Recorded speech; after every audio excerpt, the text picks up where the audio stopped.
En este vídeo voy a hacer una reseña de la obra de Lola Arias, Poses para dormir, y antes que nada vamos a hacer una introducción bibliográfica de la autora.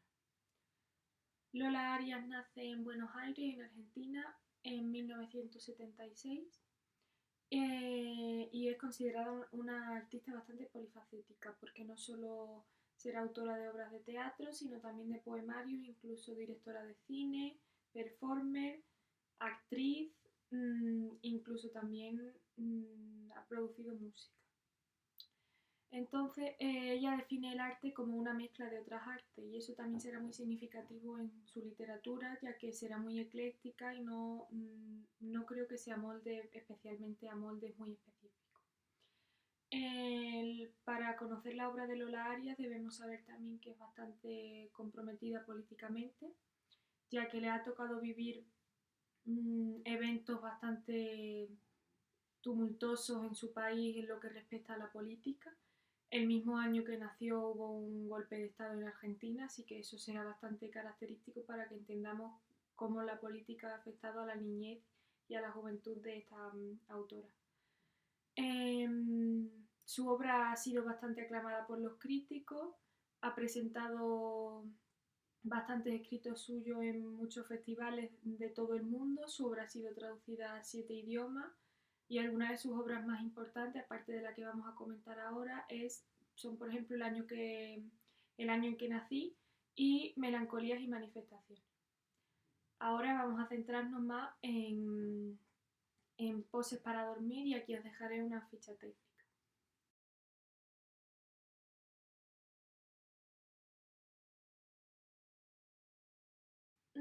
Poses para dormir se publica en el 2004 y además de una obra de teatro también es una fotonovela que la podemos observar por encima un poco en la web de la autora. Por aquí os dejaré alguna foto para que veáis a lo que me refiero. Y bueno, si empezamos por el argumento de la obra, casi que el argumento y el contexto de esta obra brilla por su ausencia. Me explico. Nos encontramos en un mundo futurista, un poco apocalíptico, pero no sabemos ni en qué país estamos, ni en qué tiempo, ni nada, solo sabemos que es el futuro y que la vida es un poco extraña. Los primeros personajes son Nadia, que es pirómana y que al principio nos deja caer o nos deja bastante claro que mató a sus padres en el incendio de su casa. Y por otro lado tenemos a su marido Bruno, que es piloto de aviones. Y ambos se mudan a un país extranjero para escapar de este crimen que nadie cometió y evitar que la metieran en la cárcel o que la persiguieran o lo que sea. Una vez que se mudan a un apartamento en este nuevo país del que hablamos, se encontrarán con que son vecinos de otra pareja bastante peculiar. Tao, una soldado adolescente, y su padre Jota, que es un escritor de relatos pornográficos para las mujeres que se encuentran en la guerra. Sabemos de este mundo también que existe una revolución, bueno, más que una revolución, sabemos que es un régimen totalitario y que como todo régimen totalitario tenemos a los partidarios de este régimen, como por ejemplo la soldado Tao, que luchará y su única vida será luchar por este régimen, y su padre Jota es revolucionario y está en contra de este sistema. Un mundo bastante polarizado y un mundo bastante solitario, en el que o eres de un bando o eres de otro, como veremos que ocurre con esta casa. ¿Qué pasa con estos personajes? ¿Cómo se mezclan? Pues un día a Jota le llega una carta que se suponía que debería estar dirigida a Nadia, diciéndole que la buscan por el crimen del incendio de su casa. Le llega a Jota porque su seudónimo como escritor es Nadia. Y a Nadia le llega una carta de amor de los admiradores de Jota en la que le dan las gracias por lo que escribe. Esto desencadenará en una típica comedia de enredos, pero con situaciones nada típicas. Vemos que el lenguaje y todo lo que estos personajes hablan es un poco aleatorio y casi sin orden ni concierto. Creo que es para demostrar un poco la soledad de este mundo que nos presenta Lola Arias, este mundo futurista, en el que los personajes no se entienden y tampoco hacen por entenderse. El lenguaje en esta obra es bastante importante, En una obra de teatro el todo es la palabra al final, porque solo tenemos los diálogos entre los personajes, no hay un narrador. Y sí es verdad que podemos mirar lo que está pasando, pero aquí específicamente yo creo que es bastante interesante cómo se usa este lenguaje y la forma en la que los personajes no se entienden. Por eso también están las palabras nuevas, estas inventadas por Lola Arias, que dificultarán la comunicación y la extrañeza de Nadia en este nuevo país. También creo que es para hacernos ver a los espectadores, por ejemplo, Nadia está aprendiendo palabras nuevas, pero son palabras que nosotros tampoco conocemos porque no existen. Entonces nos ponemos en su piel y reafirma esta sensación de extrañeza. No sabemos nada de este idioma, pero tampoco lo sabemos del mundo, como hemos dicho antes. En teatro entendemos la historia mostrada y la historia ocultada. La historia mostrada es lo que ocurre mientras los personajes hablan. Algunos eventos que se dan como Nadia y Tao yéndose de casa para que Tao pruebe el alcohol y se desmelene un poco dentro de esa vida tan poco divertida que ha tenido para ser tan joven. Y la historia ocultada es este mundo que no sabemos muy bien en qué situación está, porque los personajes sí la conocen, entonces como ellos la conocen no la discuten, para ellos es una obviedad, pero el espectador no lo sabe, entonces es esta historia ocultada que entendemos por algunas conversaciones, pero que no vemos lo que pasa en las calles y no vemos por qué hay problemas en esta sociedad. Los personajes también son un poco al final son profesiones súper extrañas y no son típicas las que le asigna la autora a los personajes y creo que es para potenciar como estos personajes tan extraños y tan singulares están ahí como para decirnos que por muy diferentes que parezca al final tienen los mismos deseos y las mismas preocupaciones. Nadia, por ejemplo, empezamos con Nadia, ¿no? Nadia es pirómana. ¿Y por qué es pirómana? Porque quiere huir de la realidad que se le ha dado. Ella explica al principio que pasaba frío de pequeña y que por eso solo se hipnotizaba con el fuego porque era su forma de escapar, como de estar tranquila. Y eso es lo que le sigue pasando ahora. Al final es una persona que no tiene trabajo, que no tiene huida y al final busca el fósforo o en este caso J, de quien se supone que se enamora para escapar de la realidad. Después tenemos a Bruno, su marido, que parece que quiere mantener la tranquilidad de Nadia a toda costa. Y al final es que también está asustado, también está solo igual que Nadia y también necesita una forma de escapar y de estar tranquilo, pero principalmente necesita eso, esa tranquilidad que Nadia no le aporta porque está siempre alterada por este mundo. Después está Tao, que simplemente quiere cumplir las reglas, pero también tiene miedo a lo que pueda pasar y a este mundo tan hostil. Por eso le termina los relatos a su padre. Sabemos que J escribe estos relatos pornográficos, pero que siempre nunca llega a terminarlos.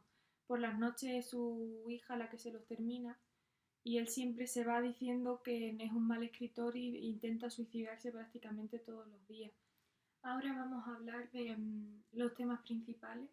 Yo creo que el tema principal del libro y lo que nos intenta decir la autora todo el tiempo es hablar de la soledad y de cómo estos personajes, debido a la política que hay en el exterior y debido a este mundo futurista, están completamente solos y están desesperados por conectar con otras personas. Ejemplo de ello es los relatos que escribe J, la forma en la que Bruno habla todos los días con Nadia desesperado para que conecte con él y para que esté tranquilo y para que haya tranquilidad en esta relación humana. También esta desesperación en Nadia cuando después de perder la memoria se enamora de Tao y Tao se enamora de Bruno y personajes que no tienen nada que ver y que en una situación normal probablemente no se habrían fijado los unos en los otros, pero como están tan obsesionados con llegar a cualquier tipo de conexión y de escapar de esta soledad futurista, pues se dan estos encuentros tan extraños y de ahí que sea una comedia de enredos, como hablábamos antes, pero una comedia de enredos que no proviene de los mismos sitios que la comedia de enredos tradicional. También está el mundo de los sueños, que por algo se llama poses para dormir. El mundo de los sueños creo que es una representación de cómo por mucho que un país te explote y por mucho que haya unas políticas que te coarten tu libertad, al final no pueden quitarte lo que sueñas, no pueden quitarte el intentar escapar a través del subconsciente. Y por eso siempre hablan de los sueños. He soñado que estoy con otra mujer que no eres tú, como le dice Bruno a Nadia, o Nadia también dice, he soñado que me enamoro de una mujer y he soñado al final, siempre son con cosas de conectar con otros y de escapar del mundo tal y como lo conocen. Entonces es esta idea de que la política al final te restringe hasta cierto punto, solo pueden afectarte en la vida, pero no en la vida que sueñas. Entonces también es bastante triste, pero también es una oda a la libertad, es una oda a que el individualismo prevalece sobre cualquier régimen político. Una vez dicho esto, me gustaría hablar también de la perspectiva feminista de este libro. Creo que lo más obvio y la base de esta lectura feminista es que las únicas que pueden ir a la guerra en este mundo son las mujeres. Esto de una primera lectura podríamos decir que incluso que es empoderante, ¿no? Que solo sean las mujeres las que puedan ir a la guerra y que sean consideradas fuertes y valientes y ya no solo como delicadas y relegadas al hogar. Pero al final creo que es una crítica a esta idea de las mujeres también pueden ser explotadoras, porque no es necesario que las mujeres ocupen este lugar, no es empoderante que te obliguen a ir a la guerra, no es empoderante que te exploten desde un sistema totalitario en lugar de directamente desde el patriarcado, porque al final no están liberadas de estos estereotipos en los que están sometidas las mujeres a día de hoy. Y por último, voy a hablar de mi opinión respecto a la obra. Creo que Lola Arias nos presenta una obra brillante a través de personajes excéntricos que no nos esperaríamos, nos habla de cosas súper universales y cosas que entendemos todo el mundo, como es la necesidad de encajar unos con otros y la necesidad de sentirnos conectados con otras personas. No desde un punto de vista, puede parecer triste, como ya he dicho, que necesiten estar unos con otros desesperadamente, pero creo que también es esperanzador esto de que bailen al final cuando llega el fin del mundo, porque al final demuestra que las personas seguiremos siendo personas en un futuro apocalíptico y que las personas necesitaremos los unos de los otros en una situación horrible y en una situación donde todo esté tan avanzado que ya no seamos humanos.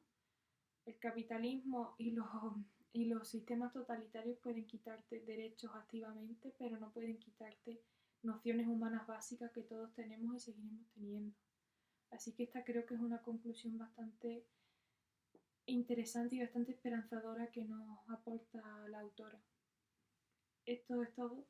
Espero que os haya gustado y muchas gracias.